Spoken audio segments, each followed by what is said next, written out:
สุดท้ายยังบอกออกเนี่ยจ้ะการเจียมนุษย์ปะบ้าเมียนโฮบจอกกรุบกรอนก็ชื่อโฮบควักขาดนั่งก็ชื่อต่อแต่ยังใจเรียบจำและบอปะฮะหอยนังการหัดปรานปันใต้เวียมันเงียเตะต่อแต่ยังอุตสาครั้งน่ะให้มวยวินเตียยังทัวการเนยฮอตไอพ้องอัดเมียนเปกึดถึงสกปรกเตยังกึดแตงโฮบใจใจปัญญาโฮบเกงจังสำราไอจังเตยยังอัดบานหัดปรานไอจังนั้นนะ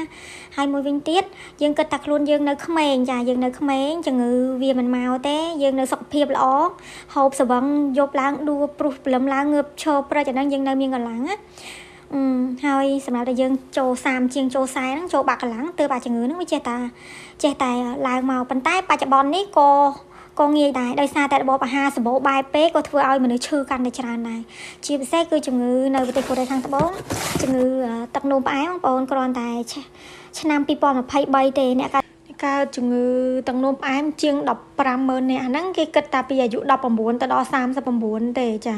ចុះនៅក្មេងៗជាងនឹងទៀតហ្នឹងស្ទើរតែការរបបអាហាររបស់យើងណាហើយចំណែកអ្នកលើសឈាមក៏ច្រើនអ្នកលើសឈាមក៏ច្រើនដែរបងប្អូនតែក្នុងឆ្នាំ2023ទេគឺ240,000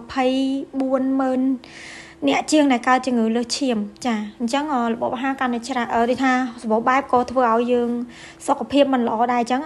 សូម្បីតែជំងឺមហារីកក៏មានច្រើនដែរបងប្អូនប៉ុន្តែនៅប្រទេសកូរ៉េគេមានរកខាងរដ្ឋអីចឹងណាបងប្អូនថា2ឆ្នាំម្ដងឬអីម្ដងគេចេញលុយឲ្យយើងពិនិត្យសុខភាពហើយយើងក៏បញ្ចូលលុយបន្ថែមពិនិត្យសុខភាពទៅតាមហ្នឹងអញ្ចឹងហើយអាចជំងឺមហារីកហ្នឹងវាឆាប់រកឃើញចាដល់ពេលយើងឆាប់រកឃើញដឹងជំងឺថាទៅកើតអញ្ចឹងយើងព្យាបាលវិញជាចាគេព្យាបាលឬខ្ញុំស្គាល់បងមួយគាត់កើតជំងឺមហារីកគាត់វាកើតមហារីកសួតនឹងហើយគឺគាត់បានព្យាបាលរហូតទៅដល់5ឆ្នាំទៅគាត់ជាគេតាមដានរហូត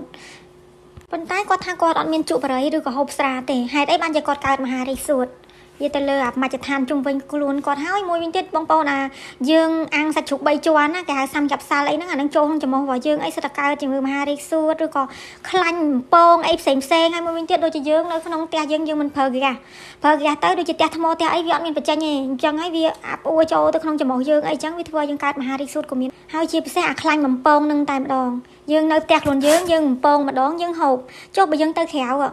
មន់ពងមន់អីបំពងអីផ្សេងហ្នឹងគឺអាខ្លាញ់បំពងហ្នឹងមិនដឹងជាប្រមាណទឹកទេបងប្អូនហើយអញ្ចឹងហើយវាចាញ់អាជាតិសារធាតុយើងអាចកើតជាមហារីកនឹងបានណាមកហូបអាហារខាងក្រៅក៏ពិបាកហូបហើយជួនកាលទៅយើងទិញរបស់របរខ្លះវាចំរបស់ខ្លែងខ្លាយអីចឹងទៀតតើអញវិញគេអ្នកគេមានលុយគេហូបអាហារអ្វីគេរើសរកអាហារដែលមានគុណភាពល្អគេគិតពីសុខភាពចំណែកអ្នកក្រគាត់ហូបមួយថ្ងៃរស់មួយថ្ងៃគាត់អត់បានគិតពីសុខភាពរបស់គាត់ទេអត់មានពេលគិតពីសុខភាពទេឲ្យតែបានឆ្អែតហ្នឹងហើយគេអ្នកគេគិតពីសុខភាពរបស់គេអញ្ចឹងថាជាយើងរស់នៅមានលុយមានកាក់ទៅសុខភាពយើងក៏វារៀងគ្រាន់បើជាងអ្នកដែលអត់មានលុយកាក់អញ្ចឹងណាចាសូមអរគុណនិងជំរាបលា